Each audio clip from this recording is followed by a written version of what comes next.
All right, hey, good morning. It's Rob. I am just heading into work, and I see a topic come up a lot on social media, especially around the time when. Does this look better? Let's see. Oh, much better. No? Well, whatever. I see a topic come up on social media, especially around the time of Michael Jackson's passing. We just had the 16th anniversary of the death of Michael Jackson. And I always see this on Facebook in different places. You know, the question pops up, was Michael Jackson murdered? And people are quick to say, oh, yes, absolutely. I'm sure he was, with no evidence whatsoever. He was murdered by the Beatles. They wanted their songs back. Or murdered by Sony, the biggest record company on the planet.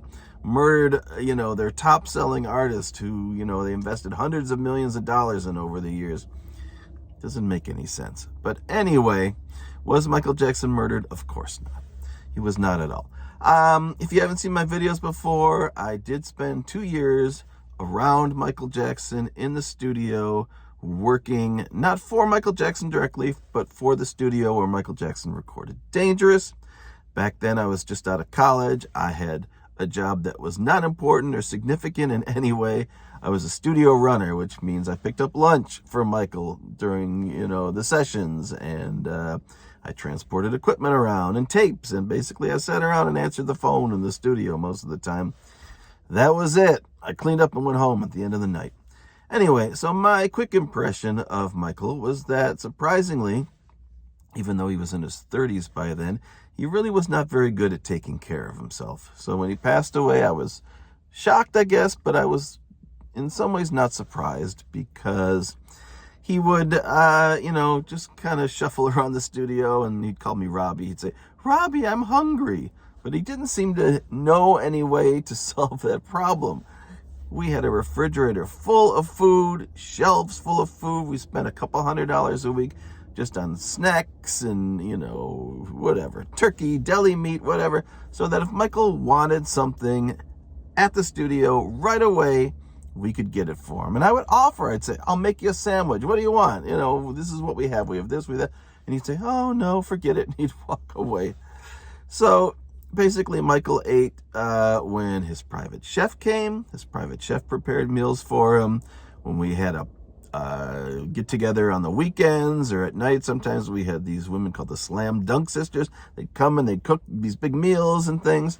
Or, when we ordered out from a restaurant, Michael, of course, would order something, and whatever we would bring him, that's what he would eat. But he seemed incapable of figuring out how to provide for his basic needs by himself.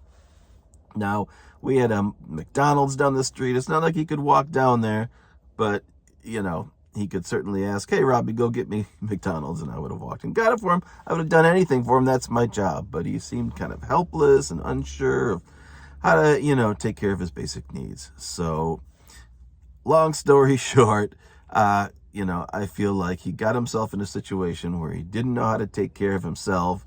He relied on people who were being paid a lot of money, who gave him very bad advice, gave him access to drugs and things that he shouldn't have, hospital grade, sleeping medication and opioids and things that he put into his system, trying to deal with his many issues, of course, which were the fact that, mentally he was exhausted from, the trials and the accusations.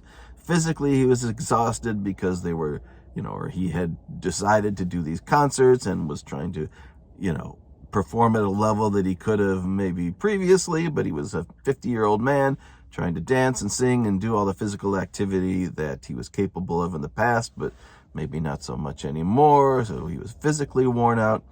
And like I said, he was just relying on, these people who gave him access to things he shouldn't have and bad advice. So at the end of the day, was Michael Jackson murdered? No, he was not knocked off. There was no conspiracy. There was nothing going on besides the fact that he was given very bad care, substandard care and bad advice from people who were supposedly professionals, who were supposedly there to help him.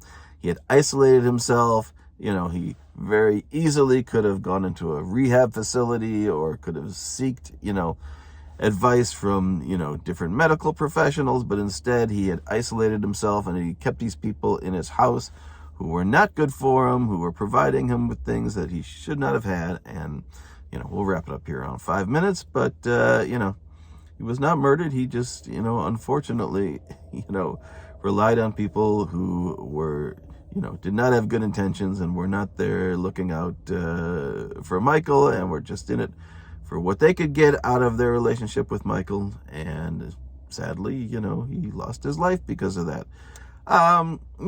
Also, he had previous drug issues, and, it's well known that he was an addict to pain medication, which stemmed from, when he did the Pepsi commercial and his hair caught on fire, and he was in a lot of extreme pain from his scalp being burned and things like that. So he was constantly trying to medicate himself over the years and had issues with that as well. And that contributed, I'm sure, as well to his ultimate demise. All right, I went a little bit over here, but I got to get into work. So thanks for watching. I welcome your comments, but, just to say, with no evidence at all, yes, I absolutely know what happened. I don't know what happened. I can only surmise based on my experiences working around him for a couple of years, but I definitely don't think there was any conspiracy, foul play, or anything like that. It was just a sad, combination of circumstances that led to his passing. All right, thanks. Bye.